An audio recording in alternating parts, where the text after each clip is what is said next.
Wow, I just want to show to you the amazing sunset. It's, what time is it now? It's almost 6 p.m.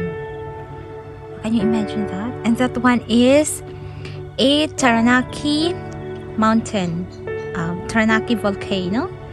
It's not erupted for how many 100 years like that, but they said it's active. Yeah, look at that. So amazing. The sunset, so beautiful. You will be amazed. This is the amazing God's creation. Wow, I was mesmerized.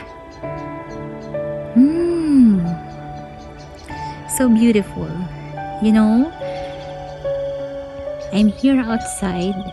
We're just done having dinner, and I saw this beautiful sunset. I really want to capture this and share it with you. Its beauty. So beautiful. Pag nandito ka, parang wala kang problema, promise.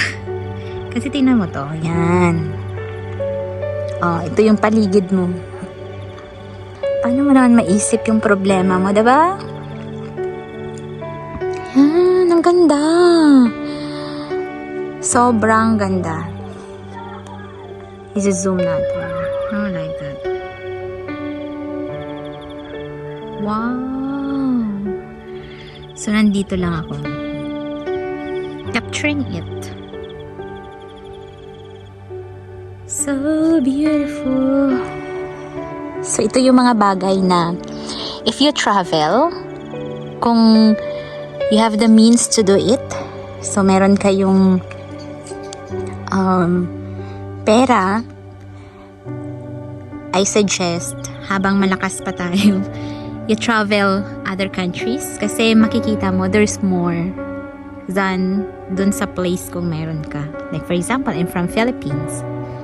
So there's more dun sa beauty ng Philippines. In other countries, you can see more than that. Tapos maisip mo, hindi lang pala ito yung buhay. Meron pa. Tapos lumalawak yung perspective and nag-iiba yung mindset mo kapag nasa other countries ka. Kasi you will see their culture, yung many things na meron dun sa place, yung the beauty of their places, plus yung syempre yung attitude din and discipline na meron ka yung isang lugar. Tapos may yung food nila will speak about who they are. Yun, amazing, diba? So I'm encouraging everyone, you travel. So yung pera kasi nandyan lang yan eh, pwede mo naman makikita pag afford mo, and visit other places. Ang ganda talaga, diba? Imagine mo. Meron kang ganitong beauty na makikita everyday. Sobrang ma-amaze ka. Parang nakaka-starstruck. Na meron palang mga ganitong places. Ang ganda. Yan. Taranaki Mountain. Oh, katabi niya. Sunset. Oh, sun ka pa. Worth yung money mo, diba?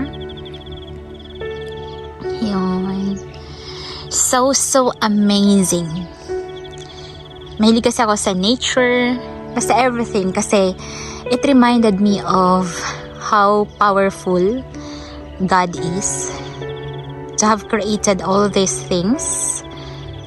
Diba? Pwede namang wala, kasi alam mo yun, mai-enjoy mo naman yung walang flowers, walang plants, pero why is it na ginawa niya para ma-enjoy natin? Hindi lang tayo mabubuhay, but we really have the opportunity and the privilege to enjoy His creations, the beauty of His creations. Iba talaga pag sunset, no? Iba rin yung ma-feel mo kapag sunrise. Pag sunrise kasi parang you will be thankful that binigyan ka ng buhay, pagkagising mo, it's another day, yung ganon. Binigyan ka ng magandang tulog, safe and sound ka, ganyan. Tapos pag sunset naman, basta iba rin yung ma-feel mo.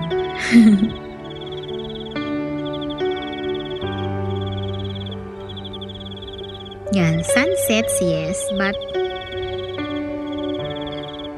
mariremind ka na your life will not end there. Kasi tomorrow, nandyan pa rin siya eh. The sun will always rise and sets every single day. So, ganun. Ang ganda! Talaga, kaiba yung ma-feel mo, no? Naka-steady lang talaga siya dyan. So beautiful. Just so perfect.